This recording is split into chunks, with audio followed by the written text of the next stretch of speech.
2023년 5월 북해. 차가운 물속에서 12개국 잠수함 9척이 하나의 표적을 찾기 시작했다. 프랑스 스코르펜급, 독일 타입 214, 유럽 최고의 함정들이 모였다. 하지만 48시간 동안 단 한 척도 성공하지 못했다. 표적은 고래보다 조용했다. 그때 한국 도산안창호함이 움직였다. 세 개의 소나가 동시에 가동됐다. 화면에 희미한 점 하나가 떠올랐다. 유럽이 48시간 동안 찾지 못한 것을 한국은 찾았다. 그리고 12시간 동안 놓치지 않았다. 러시아 킬로급마저 도망쳤다. 세계가 충격에 빠졌다.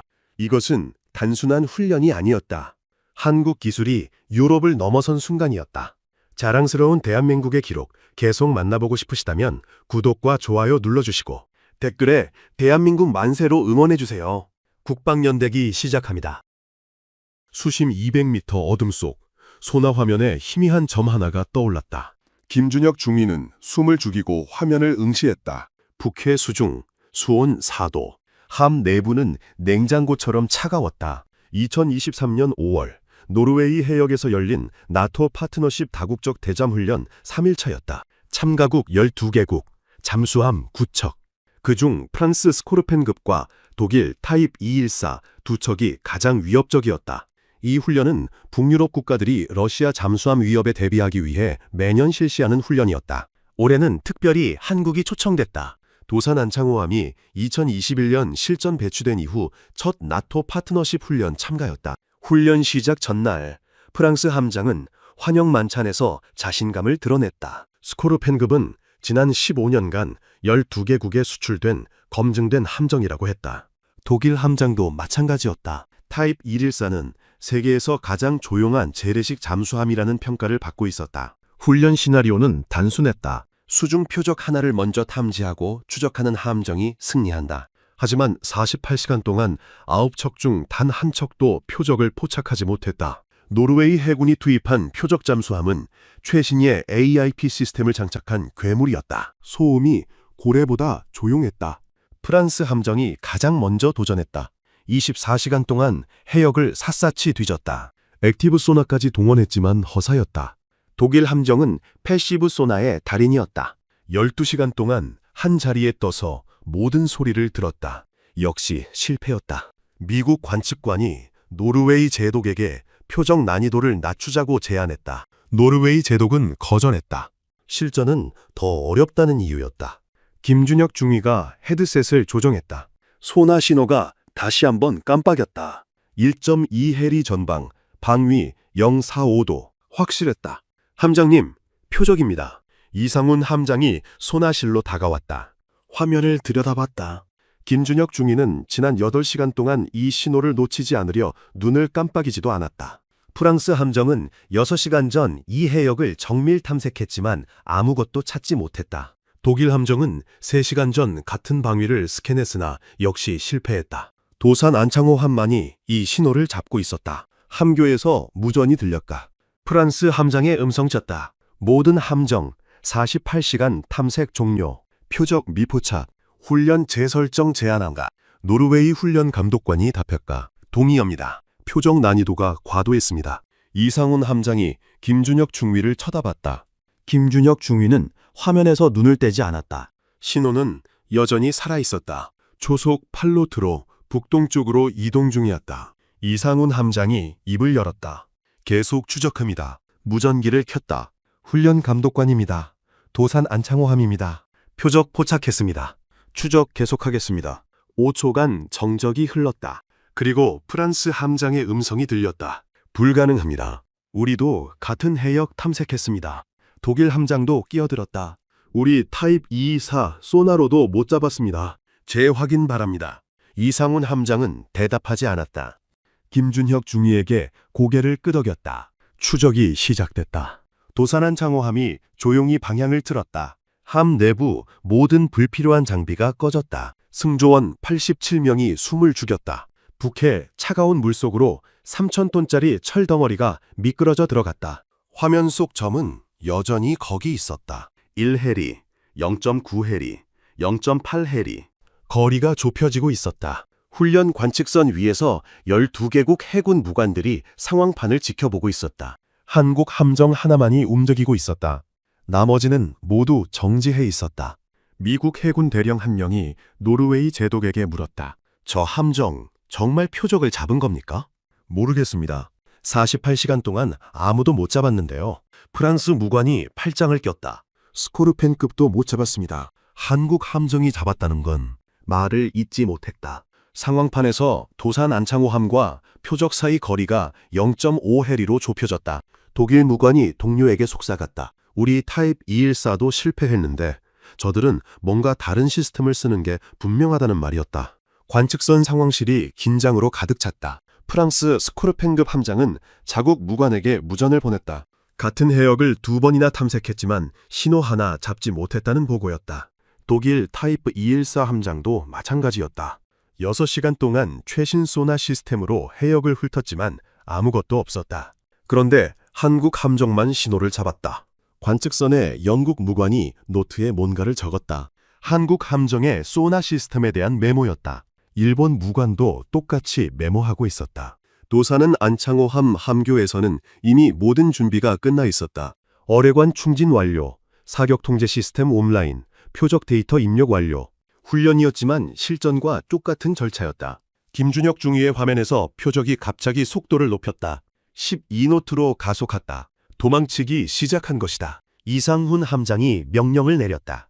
속도 유지, 거리 300m까지 접근. 도산 안창호함이 표적을 따라갔다. 조용히, 그러나 확실하게. 북해의 어둠 속에서 두 철 덩어리가 춤을 추고 있었다. 하나는 도망치고 하나는 쫓았다.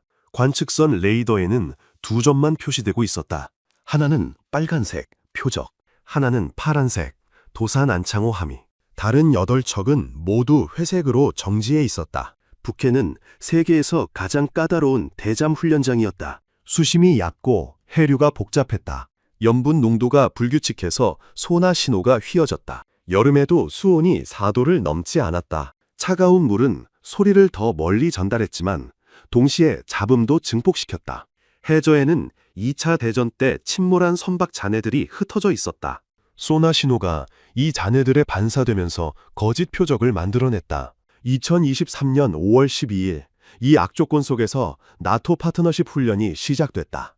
참가국은 노르웨이, 프랑스, 독일, 영국, 네덜란드, 폴란드, 스웨덴, 덴마크, 그리고 한국까지 총 12개국이었다. 잠수함은 9척, 수상함은 14척이었다. 훈련 목표는 명확했다.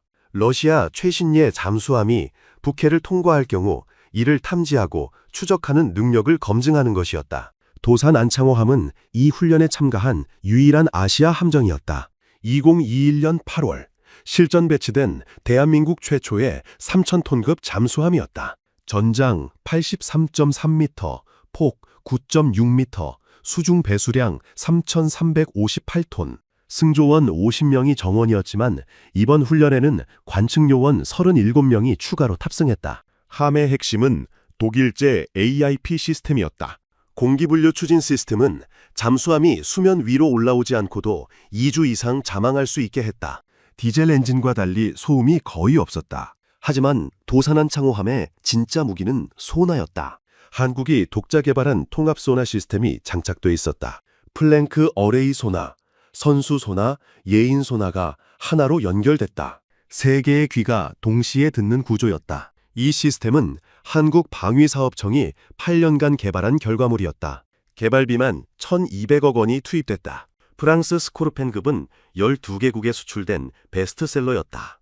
인도, 말레이시아, 브라질, 칠레가 이 함정을 운영하고 있었다. 전장 66.4m, 배수량 1,700톤급. 도산 안창호함보다 작았지만 스텔스 성능이 뛰어났다. 함체 표면에 특수 흡음 타일이 붙어 있었다. 소나 신호를 흡수해서 반사파를 최소화했다.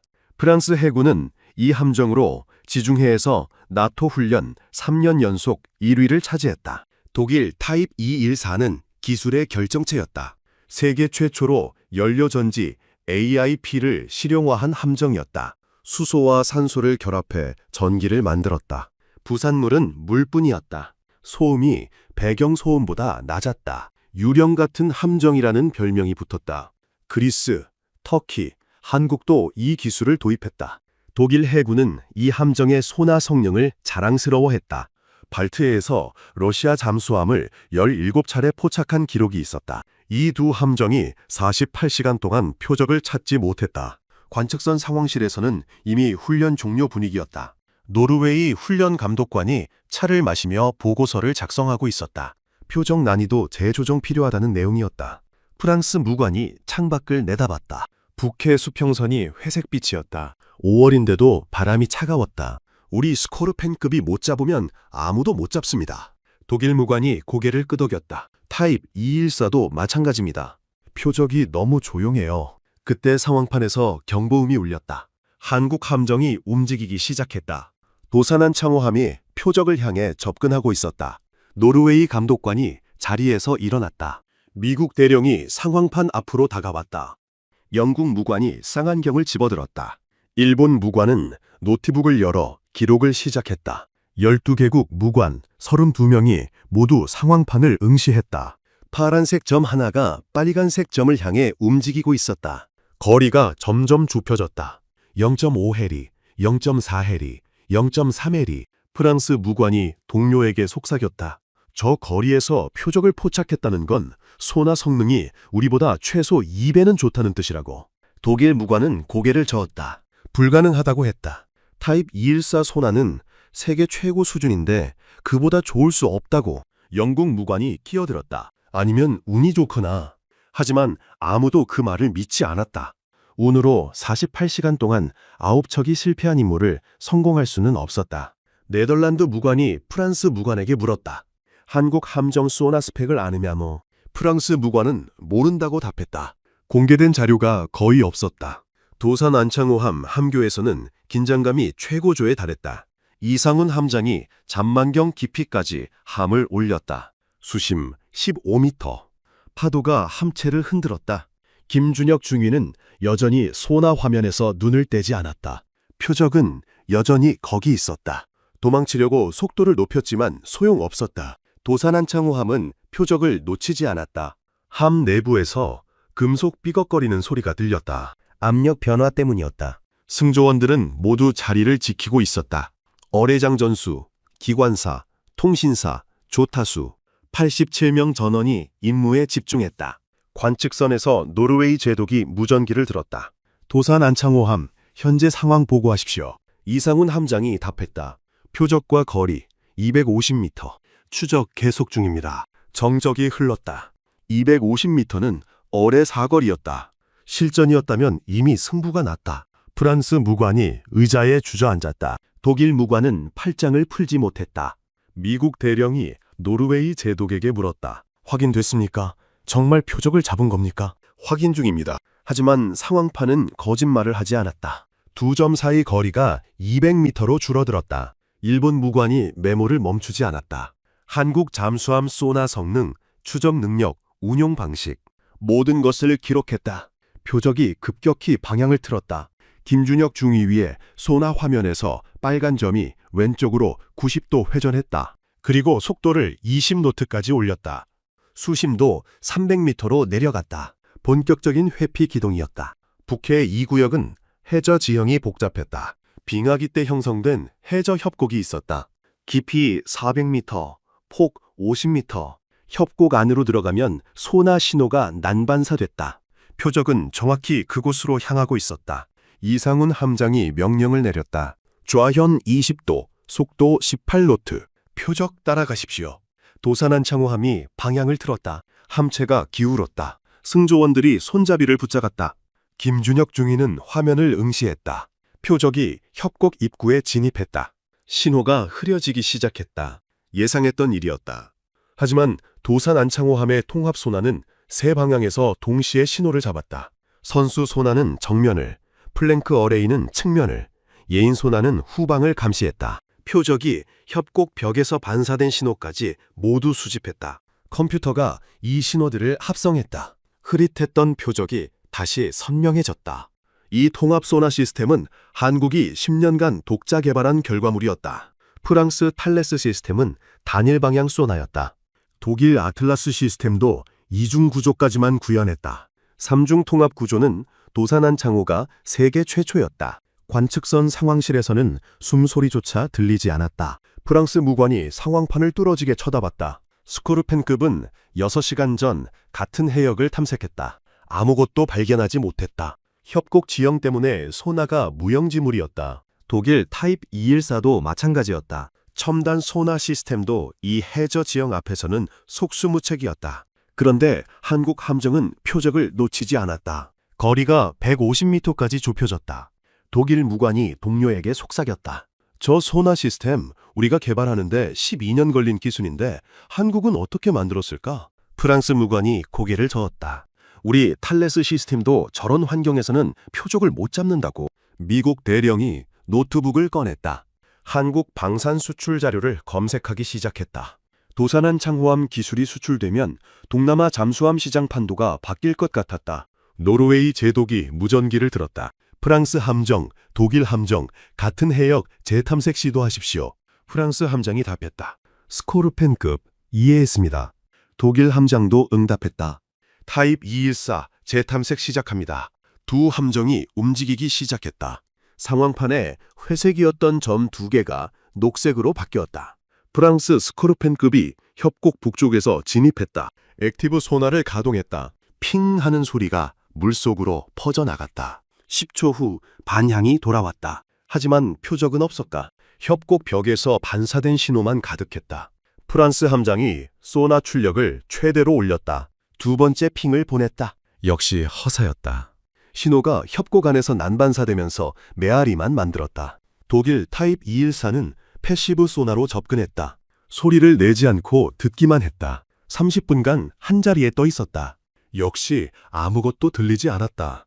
표적은 고래보다 조용했다. 독일 함장이 다른 방법을 시도했다.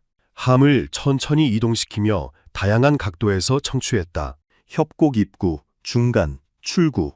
세 지점을 모두 확인했다. 결과는 같았다. 표적은 감쪽같이 사라졌다. 두 함정이 다시 정지했다. 프랑스 함장이 무전으로 보고했다. 표적 미포착, 재탐색 실패. 독일 함장도 같은 보고를 올렸다. 관측선 상황실이 다시 긴장감에 휩싸였다. 유럽 최고 잠수함 2척이 실패했다. 그런데 한국 함정만 성공하고 있었다. 영국 무관이 프랑스 무관에게 물었다. 스코르펜급 소나가 탐지 못하면 보통 어떻게 하느냐고. 프랑스 무관이 답했다. 포기한다고. 표적이 너무 조용하면 찾을 방법이 없다고. 폴란드 무관이 끼어들었다. 그럼 한국 함정은 어떻게 찾는 거냐고. 아무도 대답하지 못했다. 스웨덴 무관이 자국 함정에 무전을 보냈다. 한국 함정 추적 방식을 면밀히 관찰하라는 지시였다. 덴마크 무관도 같은 지시를 내렸다. 상황판에서 도산한 창호함과 표적 사이 거리가 100m로 줄어들었다. 김준혁 중위가 헤드셋을 벗었다. 8시간 동안 착용하고 있어서 귀가 아팠다. 하지만 표적을 놓칠 수 없었다. 다시 헤드셋을 썼다. 표적이 협곡을 빠져나가기 시작했다. 수심을 200m로 올렸다. 속도를 15노트로 낮췄다. 연료를 아끼는 것 같았다. 이상훈 함장이 잠만경을 올렸다. 수면이 보였다. 파도가 거칠었다. 북해 특유의 날씨였다. 함교안은 여전히 냉장고처럼 차가웠다. 승조원들이 두꺼운 점퍼를 입고 있었다. 도산 안창호함이 표적을 50m까지 추적했다. 어뢰 발사 최적거리였다. 훈련 규정상 이 거리에 도달하면 명중으로 판정됐다. 이상훈 함장이 무전기를 켰다. 훈련 감독관님, 표적 50m 거리 도달. 명중 판정 요청합니다. 노르웨이 제독이 답했다. 확인 중입니다. 표적 함정, 현재 위치 보고하십시오. 표적 감정. 노르웨이 해군 올라 클라스급 잠수함이 응답했다. 북위 60도 24분, 동경 4도 18분, 수심 200m. 노르웨이 제독이 상황판을 확인했다. 도산 안창호함 위치와 정확히 일치했다. 50m 거리. 관측선 상황실이 술렁였다. 프랑스 무관이 자리에서 일어났다. 독일 무관이 발장을 풀까. 미국 대령이 노트북에 뭔가를 빠르게 타이핑했다. 일본 무관은 이미 3페이지 분량의 메모를 작성한 상태였다. 네덜란드 무관이 동료에게 말했다. 인도네시아가 한국 잠수함에 관심 보이는 이유를 이제 알겠다고. 노르웨이 제독이 명중 판정을 발표하려는 순간 상황판에 새로운 점이 나타났다. 녹색 점 하나. 미확인 잠수함이었다. 북쪽에서 훈련 해역으로 접근하고 있었다. 속도 12노트, 수심 150m. 상황실이 긴장했다. 노르웨이 제독이 무전기를 들었다. 모든 함정, 미확인 표적 출현. 신원 확인할 때까지 대기하십시오. 훈련이 중단됐다. 관측선에 레이더 요원이 보고했다. 미확인 잠수함은 러시아 킬로급으로 추정됐다. 나토 훈련을 감시하러 온 것 같았다. 북해에서는 흔한 일이었다. 러시아 잠수함이 나토 훈련 해역 근처를 배회하며 정보를 수집했다. 하지만 이번에는 거리가 너무 가까웠다. 훈련 해역 경계선에서 불과 3헬이 떨어진 곳이었다. 프랑스 무관이 상황판을 응시했다. 러시아 킬로급은 디젤 잠수함 중 가장 조용한 함정이었다. 서방에서는 블랙홀이라는 별명으로 불렸다. 소음이 너무 적어서 탐지가 거의 불가능했다. 1980년부터 생산된 킬로급은 지금까지 60척 이상 건조됐다. 러시아 해군뿐 아니라 중국, 인도, 베트남, 이란도 운영하고 있었다. 검증된 설계였다. 독일 무관이 동료에게 속삭였다. 저 킬로급, 우리 타입 214로도 탐지 어렵다고. 2019년 발트해 훈련에서 독일 함정 3척이 킬로급 한 척을 찾으려다 실패한 적이 있었다. 노르웨이 제독이 프랑스와 독일 함정에 지시했다. 미확인 잠수함 탐지 시도하라고. 두 함정이 움직였다. 스코르펜급이 먼저 해역으로 진입했다. 액티브 소나를 쳤다. 핑 소리가 울렸다. 10초 후 반향이 돌아왔다. 하지만 킬로급은 잡히지 않았다. 소나 신호가 빈 바다만 훑었다. 프랑스 함장이 소나 출력을 높였다. 두 번째 시도도 실패했다. 타입 214도 시도했다. 패시브 소나로 30분간 청취했다. 역시 실패였다. 독일 함장은 다양한 주파수로 청취를 시도했다. 저주파, 중주파, 고주파. 세 가지 모두 허사였다. 킬로급은 소리를 내지 않았다. 관측선에서 미국 대령이 노르웨이 제독에게 말했다. 킬로급 탐지는 포기하고 훈련을 재개하는 게 낫겠다고. 노르웨이 제독이 고개를 끄덕였다. 하지만 프랑스 무관이 끼어들었다. 잠깐만요. 한국 함정에게 시켜보면 어떻습니까? 상황실이 조용해졌다. 독일 무관이 프랑스 무관을 쳐다보았다. 무슨 의도인지 알 수 없는 표정이었다. 영국 무관이 고개를 끄덕였다. 나쁘지 않은 제안이라고 했다. 노르웨이 표적도 잡은 함정이니 러시아 킬로급도 찾을 수 있지 않겠느냐고. 노르웨이 제독이 무전기를 들었다. 도산 안창호함, 미확인 잠수함 탐지를 시도하십시오. 이상훈 함장이 답했다. 이해했습니다. 탐지 시작합니다. 도산 안창호함이 방향을 틀었다. 북쪽으로 향했다. 김준혁 중위가 소나 화면을 전환했다. 광역 탐색 모드로 바꿨다. 3개의 소나가 동시에 가동됐다. 선수 소나가 정면을, 플랭크 어레이가 좌우를, 예인 소나가 후방을 감시하기 시작했다. 관측선 상황실에서는 모두가 상황판을 응시했다. 프랑스 무관이 팔짱을 꼈다. 내심 도산 안창호함이 실패하기를 바라는 것 같았다. 노르웨이 표적은 AIP 시스템 잠수함이지만 킬로급은 다르다는 표정이었다. 러시아 킬로급은 40년간 개량을 거듭한 결과물이었다. 소음 감소 기술의 집대성이었다. 함체에 고무 타일이 붙어 있었다. 프로펠러는 7엽 스큐백 방식이었다. 소용돌이를 최소화했다. 독일 무관도 비슷한 생각인 것 같았다. 킬로급은 우리 타입 214도 못 잡는데 한국 함정이 성공할 리 없다는 표정이었다. 미국 대령만 중립적이었다. 노트북에 뭔가를 계속 타이핑하고 있었다. 15분이 지났다. 도산 안창호함은 여전히 북쪽 해역을 탐색 중이었다. 아무런 보고가 없었다. 프랑스 무관이 입꼬리를 올렸다. 역시 킬로급은 다르다는 표정이었다. 독일 무관도 고개를 끄덕였다. 영국 무관이 시계를 봤다. 20분, 25분. 도산 안창호함에서 여전히 소식이 없었다. 30분이 지났다. 노르웨이 제독이 무전기를 들여다 말았다. 그때 도산 안창호함에서 무전이 왔다. 훈련 감독관님, 미확인 잠수함 포착했습니다. 상황실이 술렁했다. 노르웨이 제독이 물었다. 위치를 보고하십시오. 북위 60도 32분, 동경 4도 25분, 수심 180m, 속도 10노트로 서쪽 이동 중입니다. 노르웨이 제독이 레이더 요원에게 확인을 지시했다. 레이더 요원이 해당 좌표를 확인했다. 30초 후 답이 왔다. 정확합니다. 러시아 킬로급 위치와 일치합니다.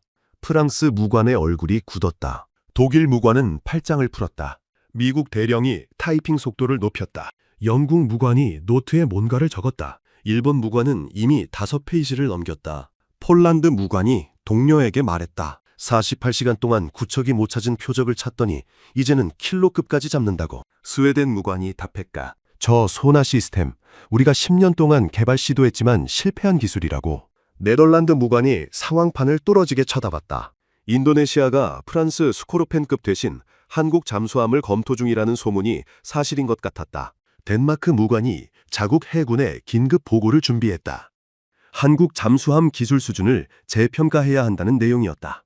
관측선 밖 북해 수면은 여전히 거칠었다. 파도가 선체를 때렸다. 하지만 수중 200m 깊이에서는 고요했다. 도산 안창호함이 러시아 킬로급을 조용히 추적하고 있었다. 세 개의 소나가 표적을 놓치지 않았다. 김준혁 중위는 화면을 주시했다. 킬로급은 여전히 서쪽으로 이동 중이었다. 훈련 해역에서 멀어지고 있었다. 추적 6시간째. 도산 안창호함 함교 공기가 무거워졌다. 냉각 시스템이 최소로 가동되면서 온도가 올라갔다. 섭씨 18도. 잠수함으로서는 높은 편이었다. 승조원들의 이마에 땀이 맺혔다. 김준혁 중위는 헤드셋을 벗었다 다시 썼다. 귀가 욱신거렸다. 소나 화면을 8시간 동안 응시한 탓에 눈도 따끔했다. 하지만 표적을 놓칠 수 없었다. 러시아 킬로급은 여전히 서쪽으로 이동 중이었다. 속도를 8노트로 낮췄다. 연료를 아끼는 것 같았다. 도산 안창호함도 속도를 맞췄다. 거리를 300m로 유지했다. 너무 가까우면 탐지될 위험이 있었다. 너무 멀면 신호를 놓칠 수 있었다. 이상훈 함장이 함교를 천천히 걸었다. 6시간 동안 한자리에 서 있었다. 다리가 저렸다. 하지만 자리를 뜰 수 없었다. 승조원들도 마찬가지였다. 교대 시간이 지났지만 아무도 자리를 뜨지 않았다. 87명 전원이 진장 상태를 유지하고 있었다. 함 내부에서 금속 삐걱거리는 소리가 들렸다. 수압 변화 때문이었다. 북해 수온이 낮아지면서 함체가 미세하게 수축했다. 정상적인 현상이었지만 신경이 곤두섰다. 기관실에서는 AIP 시스템이 저음으로 웅웅거렸다. 연료전지가 수소와 산소를 결합하며 전기를 만들었다. 부산물인 물방울이 뚝뚝 떨어졌다. 기관사 박상민 중사가 계기판을 확인했다. 모든 수치가 정상이었다. 하지만 긴장을 늦출 수 없었다.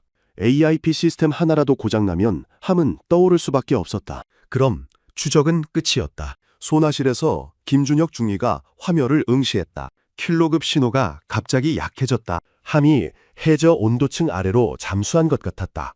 수온이 급격히 변하는 층이 있었다. 소나 신호가 2층에서 굴절됐다. 표적을 놓치기 쉬운 구간이었다. 김준혁 중위가 예인 소나 각도를 조정했다. 신호가 다시 잡혔다. 희미했지만 확실했다. 이상훈 함장이 고개를 끄덕였다. 관측선 상황실에서는 12개국 무관들이 여전히 상황판을 지켜보고 있었다.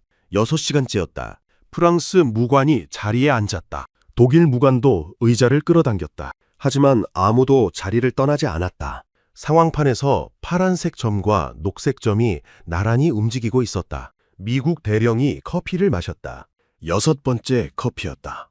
영국 무관이 노트를 펼쳤다. 이미 10페이지를 채웠다. 일본 무관은 노트북 배터리를 교체했다. 폴란드 무관이 동료에게 속삭였다.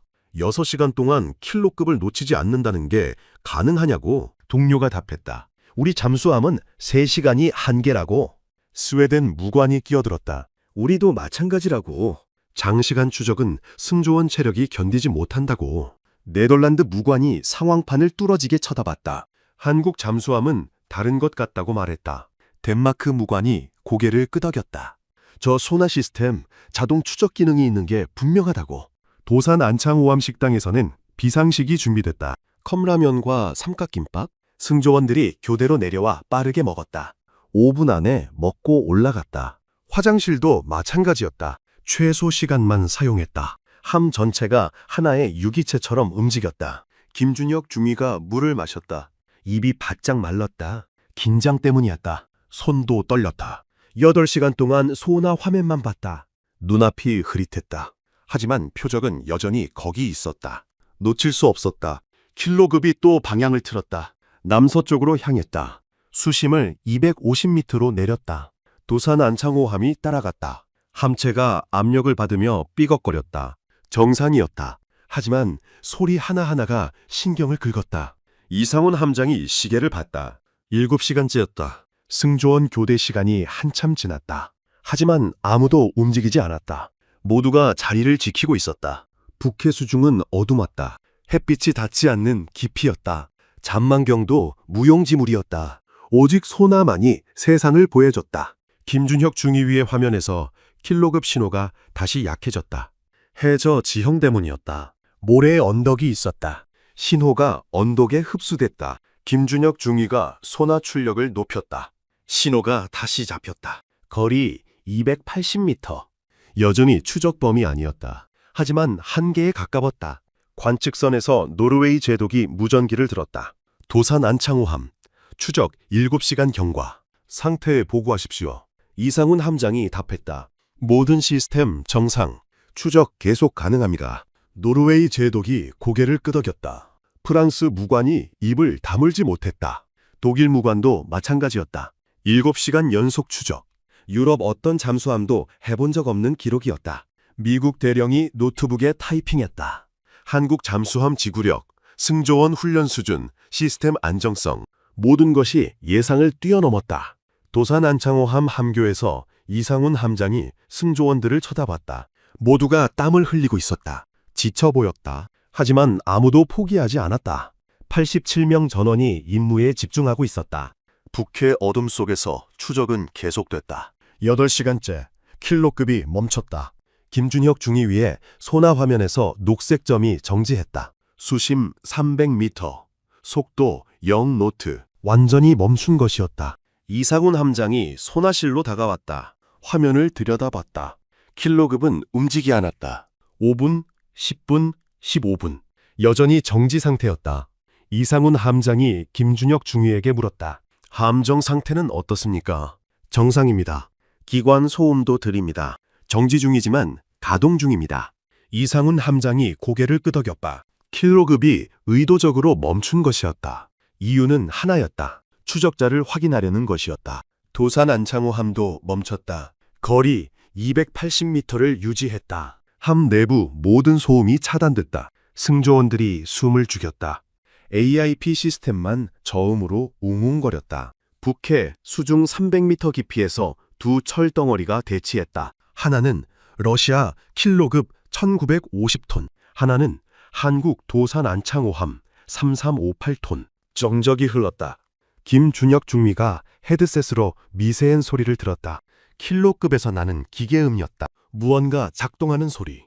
아마도 소나일 것이었다. 러시아 함정이 주변을 탐색하고 있었다. 도산 안창호함을 찾으려는 것이었다. 5분이 지났다. 킬로급에서 아무 반응이 없었다. 도산 안창호를 탐지하지 못한 것 같았다. 10분이 지났다. 여전히 조용했다.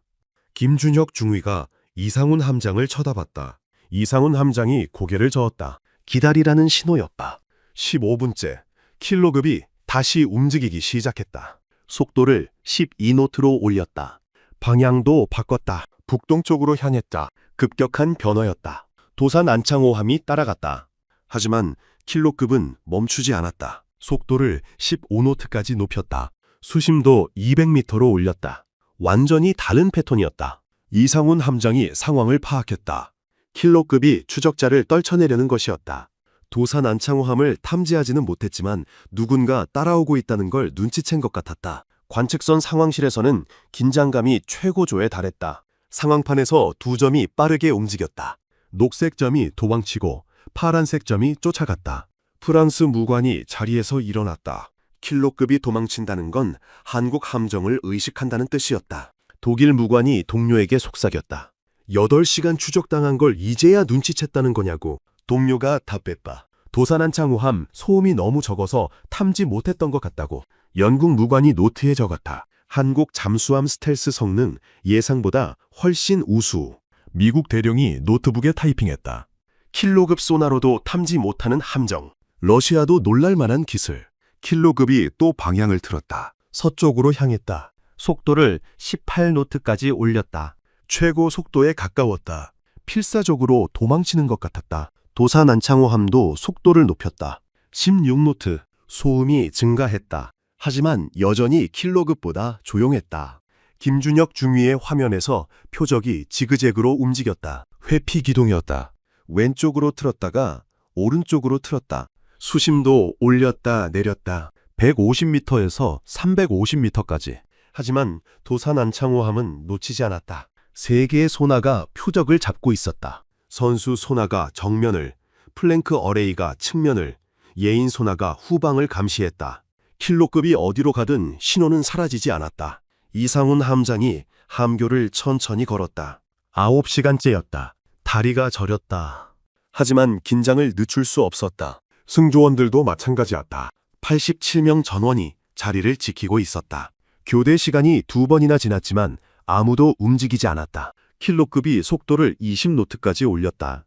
디젤 잠수함 최고 속도였다. 기관을 최대로 가동한 것이었다.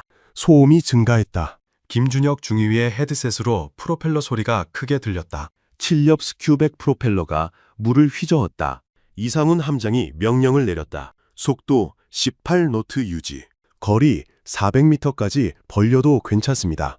도산한 안창호함은 속도를 올리지 않았다. 킬로급이 최고 속도로 도망치는 동안 여유 있게 따라갔다. 연료를 아꼈다. 지구력 싸움이었다. 관측선에서 노르웨이 제독이 상황을 지켜봤다. 킬로급이 필사적으로 도망치고 있었다. 하지만 한국 함정은 여유가 있어 보였다. 프랑스 무관이 입을 열었다. 저 속도 차이, 도산 안창호함 최고 속도가 얼마나 됩니까? 아무도 대답하지 못했다. 공개된 자료가 없었다. 독일 무관이 추측했다. 아마 22노트 이상일 겁니다. 여유가 너무 많아요. 영국 무관이 고개를 끄덕였다. 킬로급이 20노트로 도망치는데 한국 함정은 18노트로 따라간다. 최소 4노트 여유가 있다는 뜻이었다. 폴란드 무관이 동료에게 말했다. 우리 잠수함은 최고 속도로 1시간 추격하면 연료가 바닥난다고. 한국 함정은 9시간째 추적 중이라고. 스웨덴 무관이 답했다. AIP 시스템 효율이 우리 것보다 훨씬 좋은 것 같다고. 네덜란드 무관이 상황판을 뚫어지게 쳐다봤다. 인도네시아 해군이 한국 잠수함 도입을 결정하면 동남아 시장이 완전히 바뀔 것 같았다. 덴마크 무관은 이미 본국에 2번째 보고를 보냈다. 한국 잠수함 성능이 예상을 크게 초과한다는 내용이었다. 도산한 안창호함 함교에서 이상훈 함장이 시계를 봤다. 10시간째였다. 승조원들이 지쳐 보였다. 하지만 아무도 포기하지 않았다. 김준혁 중위는 여전히 화면을 응시했다. 킬로급은 여전히 도망치고 있었다. 북해 어둠 속에서 추격은 계속됐다. 12시간째 킬로급이 속도를 늦추기 시작했다. 20노트에서 15노트로, 다시 12노트로. 급격한 감소였다. 김준혁 중위의 소나 화면에서 녹색 점이 느려졌다. 연료가 바닥난 것 같았다.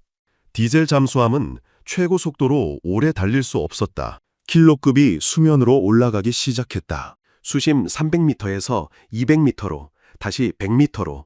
배터리 충전이 필요했다. 이상훈 함장이 명령을 내렸다. 추적 종료. 수심 250m 유지. 도산 안창호함이 멈췄다. 킬로급은 계속 올라갔다. 수심 50m에서 잠만경 깊이로. 그리고 스노클을 올렸다. 디젤 엔진이 가동됐다. 김준혁 중위의 헤드셋으로 엔진 소리가 크게 들렸다. 킬로급이 배터리를 충전하고 있었다. 추격을 포기한 것이었다. 이상훈 함장이 무전기를 켰다. 훈련 감독관님, 표적 추적 12시간 완료. 표적은 수면으로 상승했습니다. 관측선 상황실이 폭발했다. 노르웨이 제독이 자리에서 벌떡 일어났다. 프랑스 무관이 입을 벌린 채 얼어붙었다. 독일 무관은 상황판을 믿을 수 없다는 표정으로 쳐다봤다. 12시간 연속 추적. 나토 훈련 역사상 최초였다. 유럽 어떤 잠수함도 해본 적 없는 기록이었다. 프랑스 스코르펜급 최대 추적 시간은 4시간이었다. 독일 타입 214는 6시간이 최대였다. 그것도 느린 표적을 추적했을 때였다. 한국 함정은 최고 속도로 도망치는 킬로급을 12시간 동안 놓치지 않았다. 미국 대령이 노트북을 닫았다. 더 이상 타이핑할 필요가 없었다. 결론은 명확했다. 한국 잠수함 기술이 유럽을 앞섰다. 영국 무관이 노트 마지막 페이지에 적었다. 도산한창호함 통합소나 시스템 세계 최고 수준 확인. 일본 무관은 15페이지 분량의 보고서를 완성했다. 본국 해상자위대에 긴급 전송 준비를 했다. 폴란드 무관이 동료에게 물었다. 우리 잠수함으로 가능하겠냐고. 동료가 고개를 저었다. 4시간도 힘들다고. 12시간은 불가능하다고. 스웨덴 무관이 끼어들었다. 우리도 마찬가지라고. 승조원 체력이 6시간이 한계라고. 그런데 한국 승조원들은 12시간을 버텼다고. 네덜란드 무관이 상황판을 응시했다. 파란색 점이 여전히 수심 250m에 있었다. 녹색 점은 수면 가까이 올라가 있었다. 승자와 패자가 명확했다. 덴마크 무관이 3번째 보고를 본국에 보냈다. 한국 잠수함, 러시아 킬로급 12시간 추적 성공. 유럽 잠수함으로는 불가능한 성과. 노르웨이 제독이 무전기를 들었다. 모든 참가 함정에 통보합니다. 한국 도산한창호함 12시간 연속 추적 성공. 나토 파트너십 훈련 신기록 수립을 축하합니다. 프랑스 함장이 무전으로 답했다. 축하한다는 말이었다. 목소리가 떨렸다. 독일 함장도 축하 메시지를 보냈다. 하지만 복잡한 심정인 게 느껴졌다. 영국 함정도, 네덜란드 함정도, 폴란드 함정도 축하 무전을 보냈다. 12척 함정 모두가 한국 함정의 성과를 인정했다. 도산한창호 함교에서 승조원들이 환호했다. 12시간 긴장이 풀렸다. 이상훈 함장이 승조원들을 쳐다봤다. 모두가 땀범벅이었다. 지쳐 보였다. 하지만 웃고 있었다. 87명 전원이 해냈까. 김준혁 중위가 헤드셋을 벗었까. 귀가 욱신거렸다. 12시간 동안 착용하고 있었다. 눈도 따끔했다. 소나 화면을 12시간 응시했다. 하지만 해냈다. 표적을 단 한 번도 놓치지 않았다. 관측선 상황실에서 프랑스 무관이 독일 무관에게 말했다. 저 통합소나 시스템, 우리가 개발하는데 얼마나 걸릴까? 독일 무관이 답했다. 최소 8년은 걸릴 거야고. 개발비만 20억 유로는 필요하다고. 한국은 이미 완성했다고. 영국 무관이 끼어들었다. 개발비뿐 아니라 승조원 훈련도 문제라고. 12시간 추적을 버틸 체력과 정신력은 하루아침에 만들어지지 않는다고. 미국 대령이 노르웨이 제독에게 물었다. 한국 해군 훈련 프로그램 자료를 받을 수 있겠느냐고. 노르웨이 제독이 고개를 끄덕였다. 요청해보겠다고. 일본 무관은 이미 보고서를 전송했다. 도쿄 해상자위대 본부에서 긴급회의가 소집될 것 같았다. 한국 잠수함 기술이 예상보다 10년은 앞섰다는 내용이었다. 폴란드 무관이 동료에게 속삭였다. 인도네시아, 필리핀, 태국, 말레이시아, 동남아 국가들이 모두 한국 잠수함에 관심 보일 거라고. 프랑스 스코르펜급 시장이 흔들릴 거라고. 스웨덴 무관이 답했다. 우리 A26 잠수함 수출도 어려워질 것 같다고. 한국 기술이 너무 앞섰다고. 네덜란드 무관이 상황판에서 눈을 떼지 못했다. 파란색 점이 천천히 움직이기 시작했다. 도산한창호함이 귀환하고 있었다. 12시간 임무를 마치고 돌아오는 것이었다. 덴마크 무관이 노트에 마지막 문장을 적었다. 북해 훈련 2023년 5월. 한국이 유럽을 앞선 날. 관측선 밖 북해는 여전히 거칠었다. 파도가 선체를 떼갔다. 하지만 수중 250m 깊이에서는 고요했다. 도산한창호함이 조용히 항구로 향하고 있었다. 승조원 87명이 임무를 완수했다. 세계가 주목했다. 프랑스 무관이 자리에서 일어났다. 커피를 마시러 갔다. 손이 떨렸다. 12시간 동안 지켜본 광경이 믿기지 않았다. 독일 무관도 자리를 떴다. 본국에 전화를 걸어야 했다. 타이프 214 개량 계획을 재검토해야 한다는 보고였다. 미국 대령은 여전히 상황판을 쳐다보고 있었다. 파란색 점이 천천히 움직였다. 한국 잠수함, 더 이상 무시할 수 없는 존재였다. 훈련 종료 3일 후 브뤼셀 나토 본부 회의실에 12개국 대표가 모였다. 북해 훈련 결과 보고회였다. 노르웨이 제독이 스크린에 자료를 띄웠다. 도산한창호함 추적 기록이었다. 48시간 동안 9척이 실패한 표적을 단독 포착. 러시아 킬로급 12시간 연속 추적. 나토 훈련 역사상 최초 기록. 회의실이 조용했다. 프랑스 대표가 자료를 넘겼다. 스코르펜급 성능 비교표가 나왔다. 추적시간 4시간, 탐지거리 0.8해리. 도산한창호함은 12시간, 1.2헬이었다. 격차가 명확했다. 독일 대표가 입을 열었다. 타입 214 개량 계획을 재검토해야 할 것 같습니다. 한국 기술을 벤치마크해야 합니다. 영국 대표가 고개를 끄덕였다. 네덜란드 대표도 동의했다. 폴란드 대표가 물었다. 한국과 기술 협력이 가능하겠느냐고. 노르웨이 제독이 갑일까? 이미 타진했지만 한국은 자국 기술 이전에 신중하다고. 미국 대표가 끼어들었다. 한국 잠수함이 동남아 시장을 잠식할 겁니다. 이미 인도네시아가 접촉했습니다.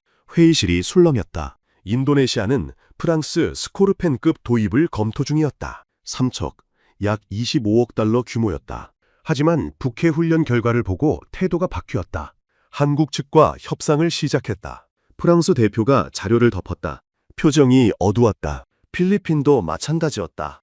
이척 도입 계획이 있었까? 원래는 스페인 S-80 잠수함을 검토했다. 하지만 한국 도산안창호함 성능을 확인한 후 방향을 틀었다.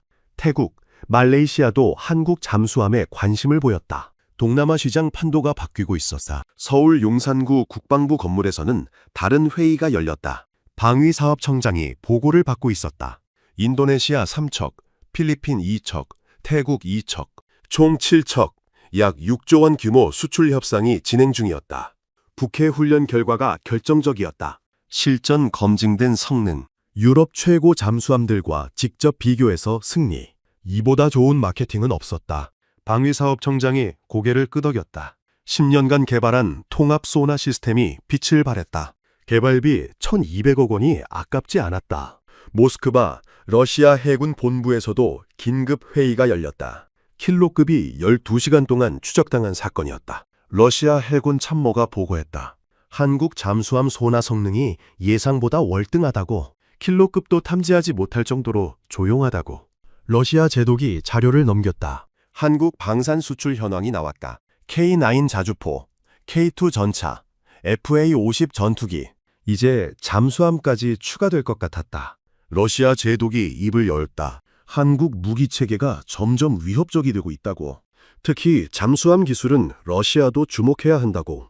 노르웨이 베르겐 항구에 도산한 창호함이 입항했다. 훈련 종료 후 일주일 만이었다. 부두에는 12개국 무관들이 나와 있었다. 한국 함정을 보기 위해서였다. 이상훈 함장이 함교에서 내려왔다. 승조원 87명이 줄지어 따라왔다. 모두가 지쳐 보였다. 12시간 추적에 후유증했다. 하지만 표정은 밝았다. 해냈다는 자부심이 있었다. 프랑스 무관이 다가왔다. 악수를 청했다. 이상훈 함장이 손을 잡았다. 프랑스 무관이 말했다. 훌륭했습니다. 우리 스코르펜급으로는 불가능한 일이었습니다. 독일 무관도 다가왔다. 같은 말을 했다. 타입 214로도 할 수 없었다고. 한국 기술을 인정하냐고. 김준혁 중위는 부두 끝에 서서 북해를 바라봤다. 12시간 동안 소나 화면만 봤던 그 바다였다. 파도가 거칠었다. 하지만 아름다웠다. 2년 후 인도네시아 수라바야 해군 기지에서 잠수함 인도식이 열렸다. 한국산 장보고 III급 배치 I형 일본함이었다. 도산 안창호함과 같은 급이었다. 인도네시아 국방장관이 연설했다. 북해 훈련 결과를 언급했다. 검증된 성능, 신뢰할 수 있는 기술. 인도네시아 해군이 선택한 이유였다. 3척 계약, 총 3조 2천억 원. 필리핀도 2척을 주문했다. 태국도 협상 중이었다. 한국 잠수함이 동남아를 장악하고 있었다. 서울 용산구 전쟁기념관 잠수함 전시관에 작은 명판이 걸렸다. 2023년 5월 북해 훈련, 도산안창호함 12시간 연속 추적 성공. 세계 최초 기록. 명판 앞을 지나가는 사람은 많지 않았다. 하지만 그 기록은 남았다. 12개국이 지켜본 성과. 유럽 최고 잠수함들과 결혼 결과. 러시아 킬로급을 12시간 추적한 함정. 승조원 87명이 만든 역사. 김준혁 중위는 이제 대위가 됐다.